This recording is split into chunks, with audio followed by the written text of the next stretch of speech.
memang sekarang masyarakat lebih berani, Bapak Ibu, lebih berani menyampaikan apabila ada kekerasan dalam rumah tangga. Kalau dulu kita malu ya Bu ya. Nah kalau sekarang Bapak jalan main-main sama Ibu.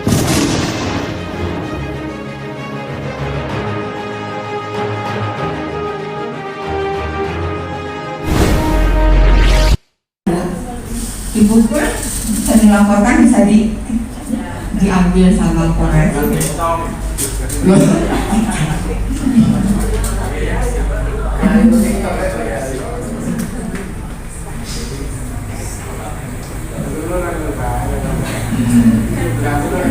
Ya, di dalam penanganan kasus kami ada pencegahan, sistem pelaporan dan pengaduan, yaitu dengan manajemen kasus yang berintegrasi dan penegak hukum. Untuk pencegahan, kami telah melakukan kegiatan berlian Pak, mungkin Pak ada pernah dari dalam ya. Jadi bersama kita lindungi anak. Jadi tidak hanya kita menyampaikan tentang hal-hal tentang pencegahan kekerasan terhadap anak, juga kita bekerjasama dengan BSN untuk yang masalahnya, dan juga kita bersama dengan pengadilan agama untuk menekan pernikahan anak. Jadi bisa saya sampaikan kepada Bapak Ibu, dispensasi nikah yang ada di pengadilan agama naik Pak.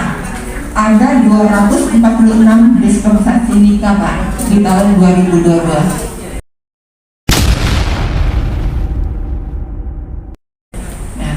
Di pengadilan agama juga kadang-kadang bingung, diberi salah dan tidak diberi juga salah, karena rata-rata mereka yang minta dispensasi nikah itu sudah ya seperti itu. Tapi kita tidak boleh diskriminasi terhadap anak yang hamil di luar nikah ya Pak. Jadi mereka tetap melanjutkan pendidikannya, mungkin sistem daring ya Bu ya, kasus yang pernah kita temukan. Jadi anaknya umurnya 11 tahun Pak. Jadi 11 tahun diperlakukan oleh bapak tiri, dan anak umur 11 tahun itu tidak tahu kalau dia hamil. Cuma dia bilang kepada ibunya, Bu, kok perut saya mengeras dan sakit gitu kan. Jadi sangat miris sekali.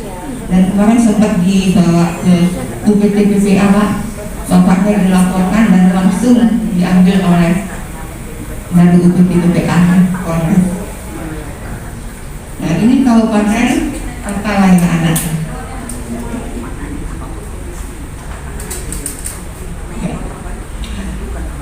Di dalam Kabupaten Palangkaraya anak ini, pengasuhan yang paling berharga adalah orang tua, keluarga. Keluarga memegang peran penting dalam pengasuhan anak.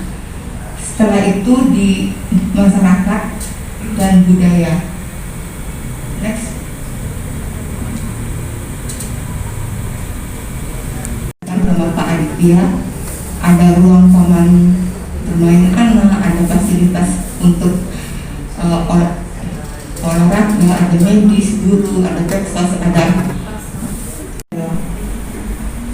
dan juga ada forum anak. Nah, forum anak ini wajib dibentuk di kecamatan Pak Thomas, karena nanti untuk pengembangan ke depan kami akan istilahnya memperkuat keberadaan forum anak. Jadi forum anak itu bukan istilahnya wadah untuk anak-anak menyuarakan aspirasinya, suaranya, tetapi mereka akan mempunyai tugas lah. Jadi sebagai 2P, pelopor dan pelapor. Sebagai pelopor, mereka diharapkan bisa menjadi agen perubahan oleh teman-teman sebaya, pada teman-teman sebayanya, sebagai istilahnya membuat mereka lebih baik lagi, seperti yang pernah disampaikan oleh Pak Kadin di salah satu daerah. Mereka sungai Pak, jadi di sungainya disekap dan mereka memelihara ikan. Nah dari situ mereka bisa ditiru dan istilahnya oleh teman-temannya sebaya. Dan sebagai pelapor, mereka menjadi konseling atau konselor. Apabila teman-temannya ada mengalami kekerasan, anak-anak yang ada di forum anak bisa menjadi teman curhat.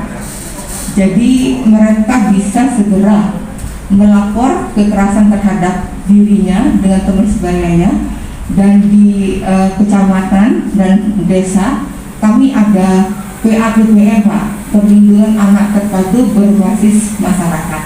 Nah, di PADBM itu forum anak kami libatkan karena salah satunya di PADBM itu ada LSM, ada Puskesmas, ada dari kecamatan juga, ada dari organisasi masyarakat. Next. Kita ingin ciptakan bagaimana anak-anak ini memiliki atau mendapatkan hak anak. Ada beberapa hak anak itu, salah satunya bagaimana hak sipilnya, hak kesejahteraannya, hak pendidikan, ataupun hak-hak lain yang memang itu menjadi bagian yang terpisahkan dalam si anak itu tumbuh kembang, baik dari dia bahkan sampai si seorang ibu itu dia hamil, dia harus mendapatkan juga hak-haknya sebagai seorang ibu ketika mengandung bayi. Dan itu pemerintah sudah berusaha untuk hadir dengan menyiapkan asupan-asupan gizinya untuk pada ibu hamil dan juga pada saat melahirkan. Jadi semuanya itu dalam rangka bagaimana generasi ke depan ini menjadi generasi yang kuat yang mampu bisa hadir menjadi generasi penerus kita semua. Pertama gini, Kabupaten Layak Anak itu tidak hanya menjadi urusan personal saja, tetapi juga urusan negara. Yang kedua juga dia harus ada keterlibatan masyarakat, ya, terus juga dunia usaha dan berbagai pihak menjadikan Kabupaten Sidoarjo di Kabupaten Layak Anak yang itu tadi dia bisa menyediakan semua hak-hak yang dibutuhkan oleh anak-anak, hak tumbuh kembang, hak sipil, hak kesejahteraan, hak kesehatan, segala macam. Jadi semua pihak nggak bisa juga pemerintah harus hadir, tapi juga masyarakat juga harus bisa memahami bahwa itu adalah juga menjadi hal yang tidak terpisahkan sebagai fungsi masyarakat untuk membantu setidaknya untuk keluarganya untuk bisa memenuhi hak anak itu.